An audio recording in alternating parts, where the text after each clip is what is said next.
Reproduksi rumput laut. Pada tanaman rumput laut dikenal 3 macam pola reproduksi, yaitu yang pertama, reproduksi generatif atau seksual dengan gamet. Yang kedua, reproduksi vegetatif atau dengan spora.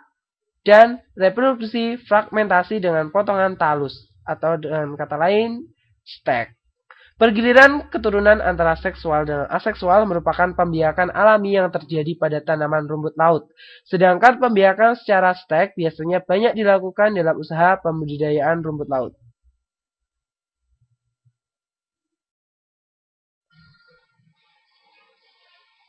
Ya, rumput laut mempunyai 3 pola reproduksi. Yang pertama, reproduksi seksual.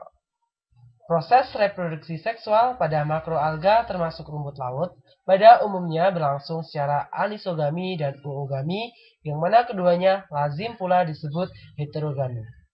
Pada makroalga termasuk rumput laut, gamet-gametnya dihasilkan oleh organ-organ khusus gametangia yang terdiri atas 2 macam, yaitu spermatangia atau antheridium yang menghasilkan sperma dan oogonium yang menghasilkan sel telur. Reproduksi seksual rumput laut memiliki 3 pola siklus hidup secara seksual, yaitu yang pertama tipe daur hidup reproduksi seksual haplobiontik, 2 tipe daur hidup reproduksi haplobiontik diploid, dan yang ketiga tipe daur hidup reproduksi seksual diplobiontik. Tipe daur hidup reproduksi seksual haplobiontik adalah tumbuhan menghasilkan daur seksual, sel anak, koloni anak, fragmen, zoospora, dan daur seksualnya menghasilkan gamet seksual, menghasilkan zigot, kemudian bermeiosis, menghasilkan zoospora, sel anak, dan tanaman muda.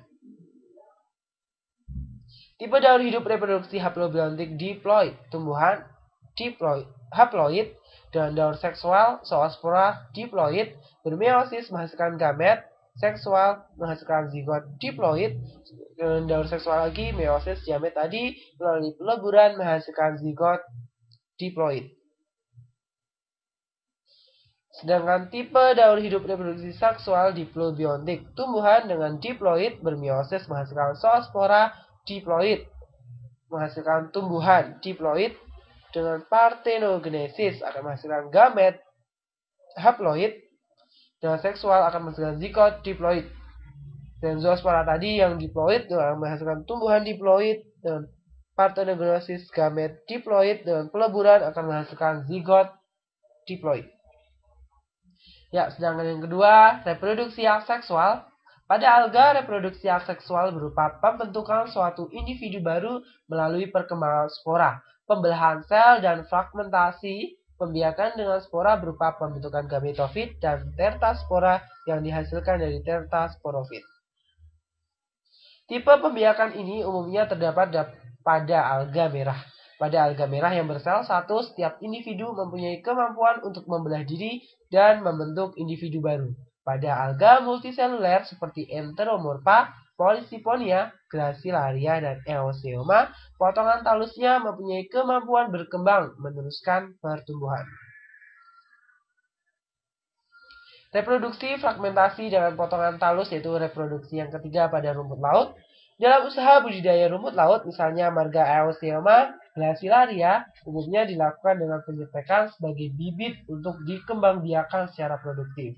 Dalam hal ini, rumput, tali, alga dibuat potongan-potongan dengan ukuran tertentu, misalnya 30-50 gram untuk dijadikan bibit. Bibit stek ini ditanam dengan mengikatkannya pada benang-benang nilon di perairan dengan jarak tertentu atau pada rak apung. Pertumbuhannya dapat dilihat dengan bertambah besarnya bibit tersebut. Cepat atau lambatnya pertumbuhan tergantung pada jenis rumput laut dan mutu lingkungan penanaman.